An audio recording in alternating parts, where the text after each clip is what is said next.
Welcome to the Strength Connection podcast, a show to share stories, insights, and experiences in strength, physically, mentally, and spiritually.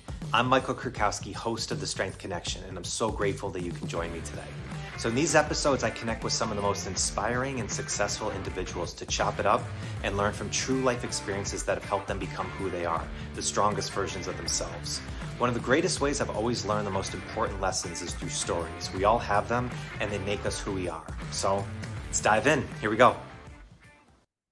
What's up, my friends? Welcome to the Strength Connection podcast. I'm Michael Kurkowski. Thank you for joining me today. So this is a solo episode. I wanted to dive in, speak specifically on the concept of change with you today. Okay, there's two different stories that I wanted to share with you. One came from a recent podcast episode that's going to be released very soon with Eric and Jenny Patton, and then another one that connects it very well with some of the works from verse 74 of the Tao.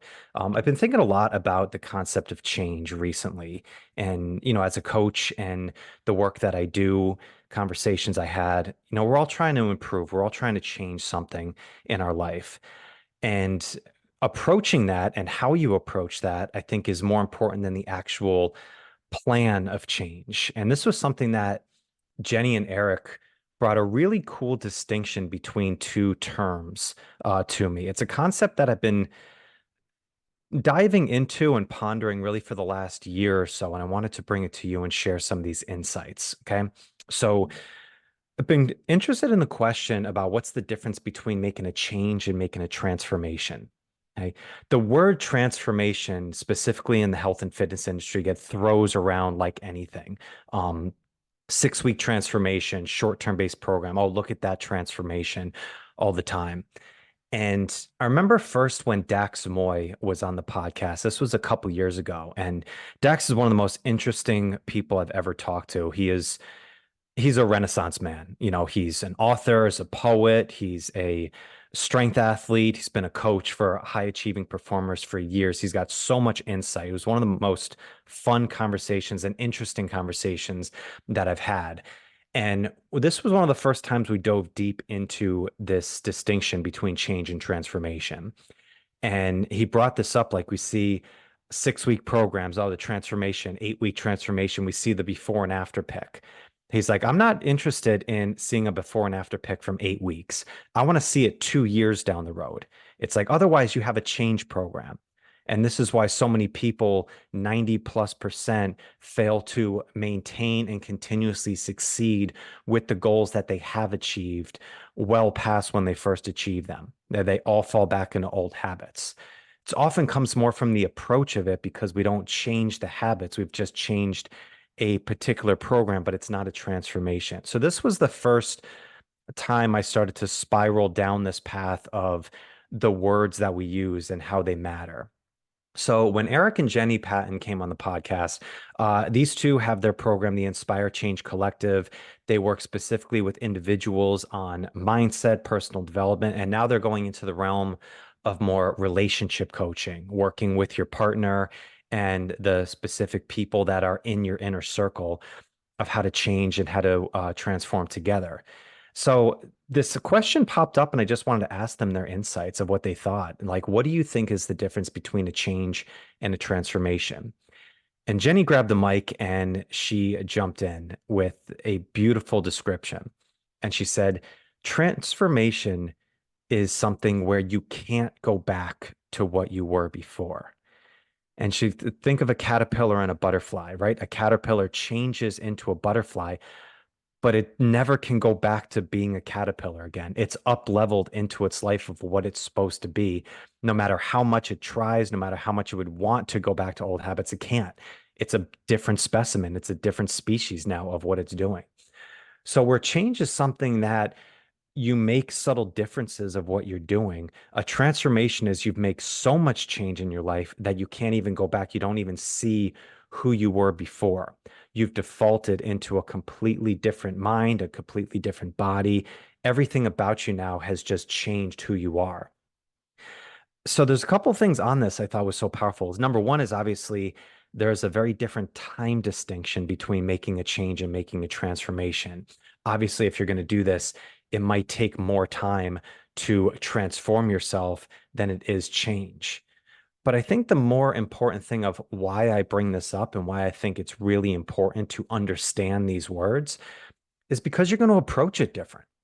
Okay. If you approach something with making a change, there's always an opportunity that you can go back. This is why people look at guarantees. Oh, I'm just going to try this out. I'm going to dabble with it. And if I don't like it, I'll go back to another thing. Where if you really have a deep principle that you want to make a transformation, you're going to approach it different. You're going to go through the bad days. You're going to go through the challenging times a lot different. You're going to focus on the small things. You're going to build it step by step, more habitually, more pattern driven than you would making a change. Knowing that no matter what happens throughout life, no matter how you're feeling throughout the day, you're still going to get those things done that you need to because you're looking to make something bigger than just a small habit change. And I thought if you understand this distinction and you use these words in the right context, you're going to approach what you're trying to do in a much different light today than you did before. If you're looking to make a change, yeah, you're going to, hopefully have a really good day. You're going to have good willpower and motivation. But if you're looking to transform, you're going to go into a much different, deeper layer about this. And I thought that was so powerful. So when you're approaching what you're doing, this is a good question to ask yourself. Am I looking to make a change? Or am I looking to make a transformation? Okay. Especially, I just keep thinking of how many different programs that I've run or now I see run before from old days of using that word transformation as a campaign-based word because it's a powerful word. It's much more powerful than making a change. But when we actually recognize and understand what this word means, you're going to approach how you go into the day a lot different. So I thought that was so powerful and I wanted to share with you. So that's a good question to ask yourself where you are of, am I looking to make a change? Am I really looking to make a transformation? This kind of leads me into a part of the Tao that I wanted to share. So this comes from verse 74, and I wanted to share this verse with you. And it says, if you realize that all things change, there is nothing you will try to hold on to. Trying to control the future is like trying to take the master carpenter's place. When you handle the master's tools, chances are that you'll cut yourself. Okay. So there's a personal journey that I wanted to share with you. So this was from a few years ago. Remember, back in 2020, I made a decision that nutrition was going to be a major priority. I wanted to make some big physical body composition changes. And I was going into a new program with the team that I had. And I put more focus and more priority into nutrition and data tracking than I ever did before. So this was the first time I really went extreme on a spotlight focus. Always trained before. I watched what I eat. I was quote unquote healthy, but I really wanted to see how much I could change my body. And from that, I saw some major differences. I leaned out to the lowest body fat percentage that I ever got. I was just north of 5% at that time. So with this, I thought I found the secret path. I thought this is the path that I know if I ever want to get as lean as possible, this is the path that I'm going to go on. And the following year, I went into after I got so lean on that, I went into a muscle building phase. I wanted to put some size on, I wanted to put some strength on. Naturally, yes, put some muscle on, but you're also going to put some body fat on at that time. So my body changed in a different way. And going back into, all right, now it's time to cut. It's time to approach this the same way. I went into the same protocol. I went into the same macro plan. I went into the same drop down. And the results that I got this time around were vastly different. It was much harder to drop weight down. The areas, those stubborn areas that I was able to shred down and eliminate before, they were holding on a lot stronger. And this was a really confusing and frustrating time, honestly, of going in. I was like, I'm doing the same thing I did before. Like I'm following the same plan. I'm eating the same foods, like all the things that gave me these great results before, it's not working the same way. And I really couldn't understand. It was really frustrating. It was demoralizing at the time. And I didn't really know what to do from that time. So I talked to my coach at the time, Tyler, And he gave some insights that I really didn't know. And he said, the body is always changing. Like what works one time won't necessarily work the same the next. You can't control how the body reacts. The only thing you can do is you can monitor it, you can adjust it, and keep doing the best you can. You can keep tracking it, keep seeing what you need to do and making those adjustments. But the adjustments you're making, they're going to be different than what you did before. Not one path is always the same way that you go again. So if you try and control everything, that's where you get into trouble. And that's where you start spiraling down into these paths that can lead into body dysmorphia, can lead into anorexia, other eating disorders, those types of things on the nutrition front.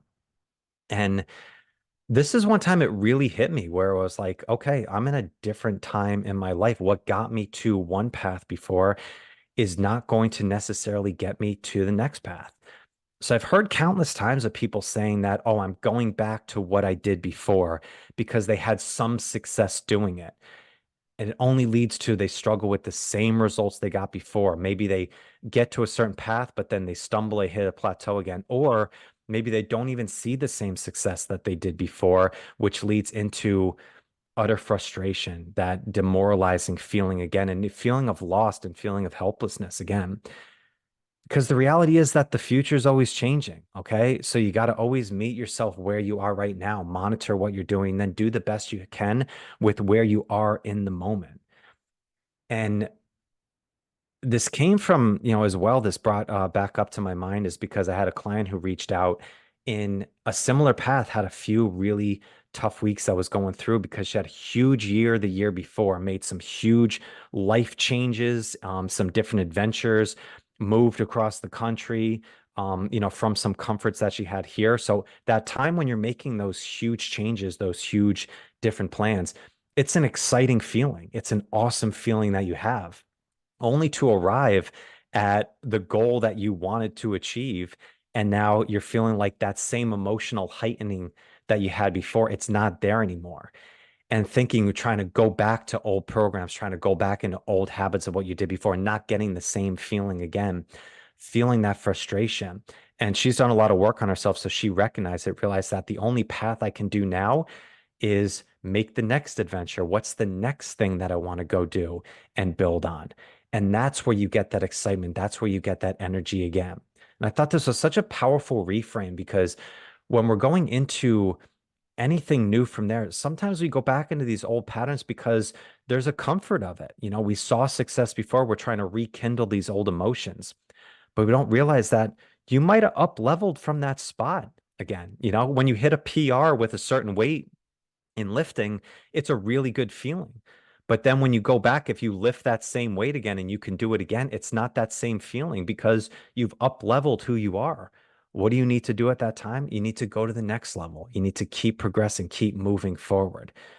And that's what our life is about, specifically in strength, is it's always about finding that next thing to work towards, to build towards on that.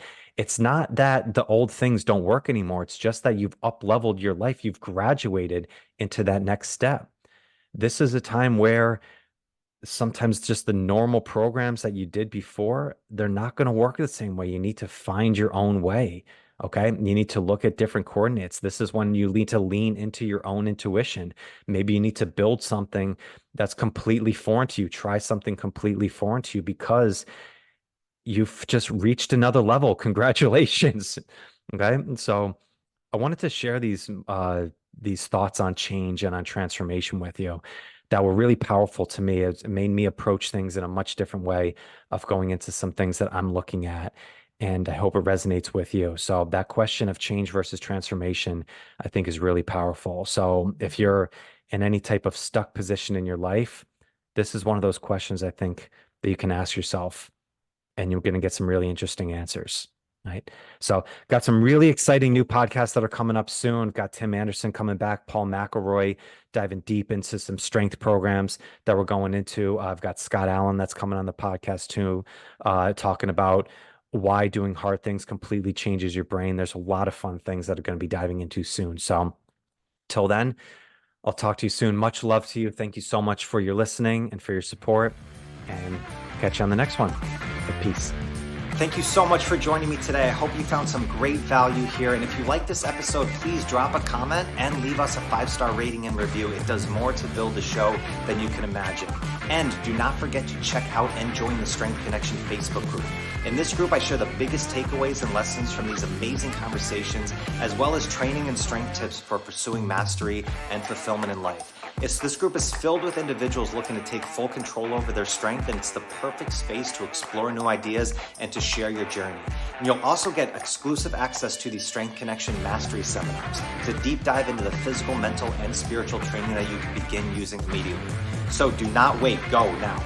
Seriously, go. All right, much love to you. Thank you so much, and I'll catch you on the next one.